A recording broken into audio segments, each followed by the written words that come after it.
Okay, we got the carrier's contacts, we got the means to call them, and we're getting to the most important part, which is building up the courage to make the call. For someone who has never done this before, the thought of making a cold call may be a bit frightening.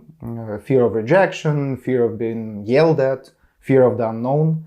Believe me, with time this will pass and you'll become much more confident, but in this section I will tell you about certain techniques that will help you overcome this fear and start selling. To begin, let's look at the best and worst scenarios of a cold call. This will help you understand that there's really nothing to be afraid of.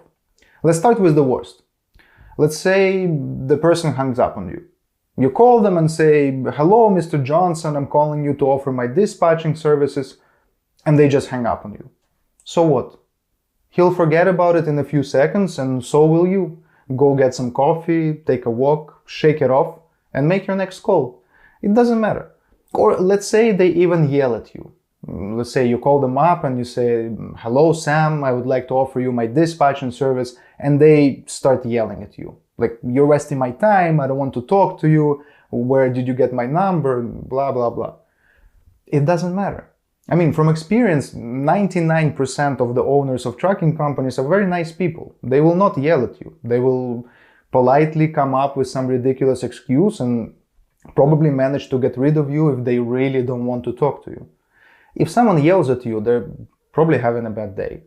Maybe they found out their wife was leaving them, or they wrecked their car, or a bird pooped on them. So you caught them at a bad time. Once I called someone myself and they yelled at me for no reason, and then I called them back about a month later. They were incredibly nice, and we actually ended up making a sale. It happens. Again, just go out for coffee, take a walk, maybe even hang up if they're rude. You're human too, so you don't have to put up with it. It could also be that they just don't want what you're selling. So okay, that's fine. There's just another person you can cross off your list. Now, let's think about a better scenario. They buy your service. They sign up with you, you start dispatching them, they pay their first weekly commission and keep working with you for years, bringing you money every single week. Remember, they wouldn't have done all of this if you hadn't called them. Chances are they would have never known about you and found themselves another dispatcher. But you called them. You reached them at the right time and you made a sale out of thin air. In one call, in 5 or 10 minutes of your life, you made an extra sale. Isn't that great? This is pretty good, isn't it? At worst, you hang up or they hang up and you move on with your life, and at best, you get a sale. A huge perk of dispatching business is the customer life cycle. Once you sign one, you can make money from them for years. And over time, if all goes well, they will buy another truck and your income with them will double. One technique I've used in the past to overcome my fear of cold calls comes from a man named Brian Tracy. He's an absolute genius in the world of sales training, and he wrote a book called Eat That Frog. I recommend reading it or listening to the audiobook if you get a chance. The gist of the book is that if you ate a frog, you can't do anything worse that day. Eating a frog is a difficult and absolutely disgusting task. You boil the frog, you cut it up and eat it. And whatever else happens to you that day, obviously it will be better than eating the frog. I use the same technique when I make cold calls. So I set myself a very small task, like doing cold calls for 30 minutes. When the time comes, I tell myself, it's time to eat a frog. I get over my fear and laziness and get to work. I know that after 30 minutes, whether the sale goes well or not, I'm a free man. I no longer have to make cold calls. The hardest part is behind me. And actually each time I realized that it wasn't so bad. Usually at the end of the 30 minutes, I keep calling because I've already gotten into the swing of things, maybe even had a successful conversation with someone, and I just want to repeat my success. Okay? So, we got some motivation. It's time to proceed directly to the call. We need a sales script. We're not going to invent anything on the fly. We will approach this task in a structured way. I will explain the key parts of a successful conversation and provide a script that you can start with. But let me say right off the bat that a sales script is not a one-size-fits-all ready-made document. No, It's a continuous work in progress. I urge you to work on it constantly to remove the irrelevant and constantly add and test new ideas. The first part of the script is introduction. Here you need to explain as briefly as possible who you are, why you're calling, and at the same time get the person interested. Start with a quick greeting, like, "Hi, this is Daniel with ABC Dispatch. Is John available?" So, easy. You briefly introduce yourself. The person doesn't know why you're calling, but you already started saying their name, so they're interested in continuing the conversation. At least in order to find out what this is all about. If you don't have the person's name, but you have their company name, you can say something like this. "Hi, this is Daniel with ABC Dispatch. I was dialing for XYZ transportation. Did I get to the right place?" Next comes the so-called hook. This is probably the most important part of the call. After this phrase, the person will decide whether he's interested in having a conversation with you. Here's an example of a hook for calling new trucking companies. "Look, I found your contact online. I'm the owner of a truck dispatching company. We specialize in helping new trucking companies get access to a larger number of load opportunities. If that's something I could interest you in, I'd love to give you a short introduction. It won't take more than 2 minutes of your time." The reason for the call becomes clear. I found your number on the internet and I'm calling to offer dispatching services. Why should you be interested? Because we specialize in working with new carriers and helping them get access to more freight. So we're shifting our attention to this because it's one of the major pains of new companies. Usually they understand where to find loads, but they constantly think that someone more experienced has more contacts, more opportunities, and more high-paying loads. And here we're calling them and offering exactly that. And finally, we sell the customer on the continuation of the conversation. We say, "If you're interested, I'd be happy to give you more details. It won't take more than 2 minutes." So, of course, we hope the conversation will take much longer than 2 minutes, but it's a sales phrase. It gets him to know that it will go quickly. In 2 minutes, you can get access to something you don't have. Sounds like a great deal. Step 2, needs identification. We can move on to the stage if the carrier has agreed to speak to us. If not, he either hung up on you or moved on to an objection. We'll deal with objections later. But how do we identify their needs? We ask questions. Your key goal here is to get the carrier talking and to figure out if they have a need for your service. So generally speaking, getting the client to talk is the key to success. Many salespeople do not ask questions, they just go straight to the sale. This is fundamentally wrong. Conversations of such salespeople really don't last more than 2 minutes and rarely end with a sale. When you ask questions, think about what you're interested in about the customer. Here are some examples. What type of equipment do you have?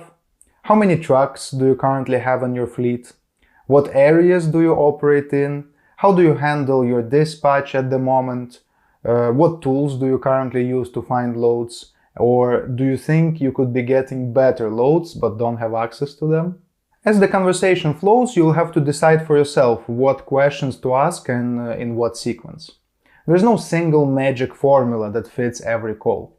If the person on the other side of the phone is sociable and is happy to talk about the business, keep asking questions. The more they talk, the easier it is to complete a sale. Alright, step 3, presentation and sale. So ideally, the leading questions should smoothly lead to the conversation to the sales stage. For example, say you ask the carrier how he handles the load booking process at the moment, and he said that he only works with 2 brokers who send him load offers because he hasn't had the time to get deeper into dispatching. This is where you have to catch the moment and present your service. Here's an example of how you could answer. Well, this is exactly something that I can help with. I will be contacting multiple brokers, negotiating on your behalf, and chasing high-paying load opportunities, as well as filling out all the paperwork, booking loads, and taking care of your invoicing. You will have more load options and your income potential will be higher. See? The carrier outlined the problem and you provided the solution right away. Sometimes that's enough to get them interested and move on to discussing details and prices. But what if you've come across a more experienced carrier? Maybe he's already working with many brokers, has access to load boards, or has worked with dispatchers before. For that, you need to have a value proposition that explains why you or your company are better than all the other options and offers on the market. Here's an example of a value proposition. We book loads with rates above the market, and here's how we do it. We use all available load boards as well as our own direct broker contacts. Our dispatchers always manage to find the best possible option because that's what they do all day.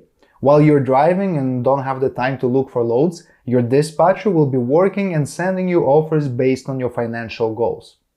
This way you will never miss a good opportunity even if you're busy doing something else. And the best thing is, we only charge a small commission if we actually book a load for you. So if you find your own load, you don't have to pay a dime. Your money is completely safe. Is that something that would be of interest to you? This is a very strong paragraph. You can adjust the part about commission to your own liking, but honestly it's the easiest way to sell a dispatching service. Because it's one thing when you say, hey, give me $300 and I'll provide you the service.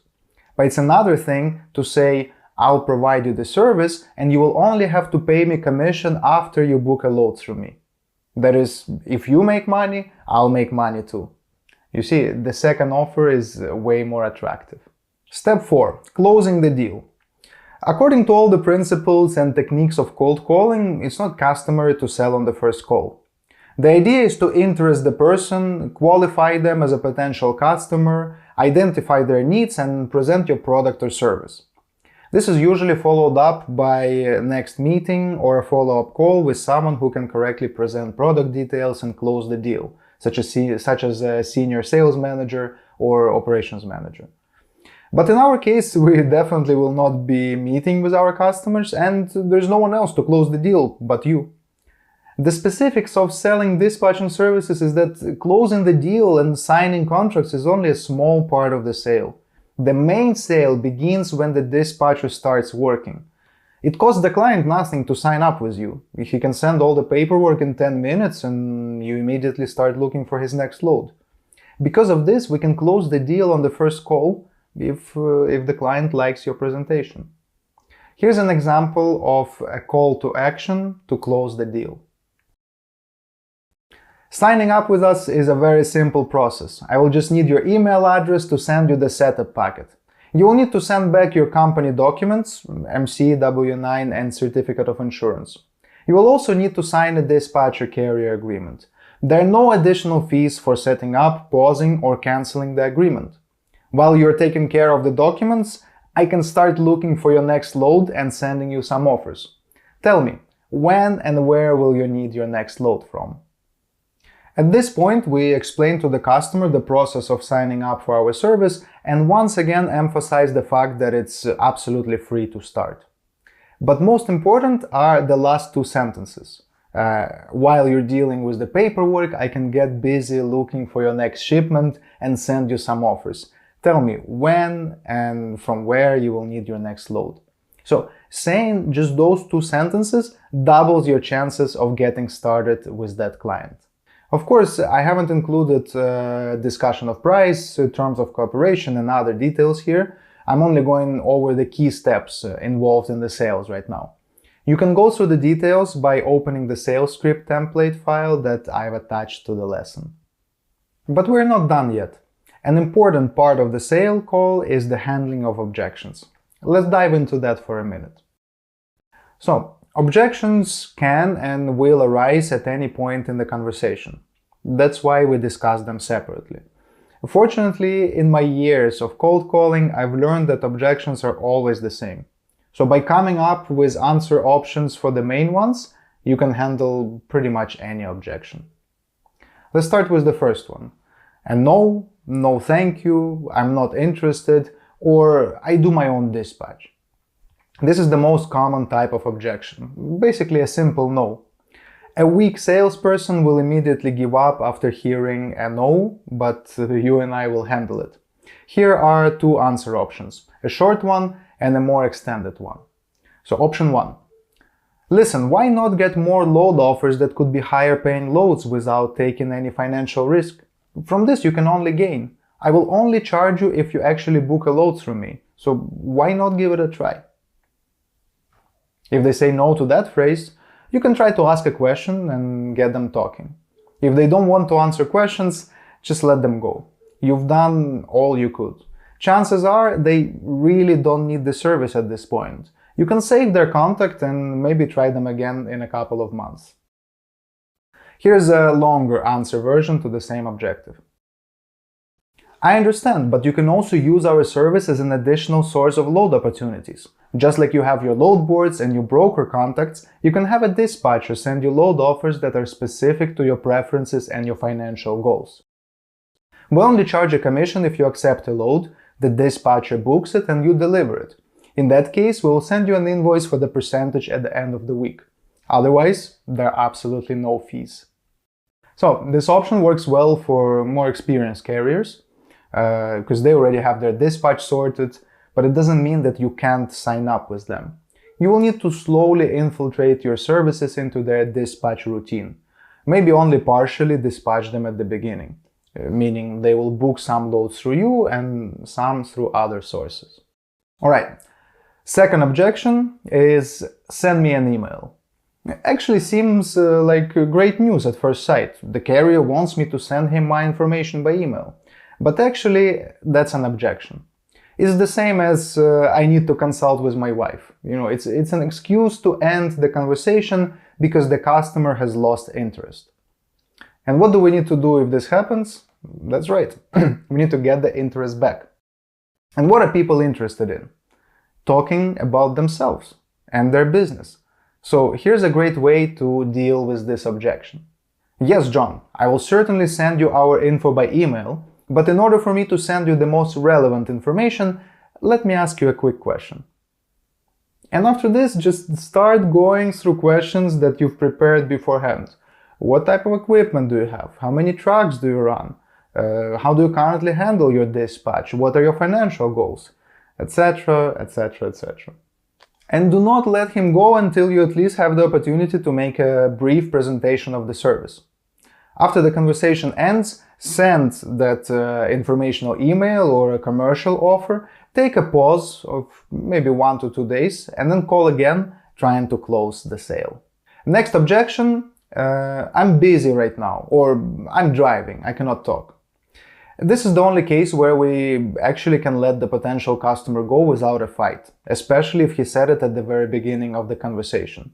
Because if the person is busy, we don't want to bother him. We'll only make it worse.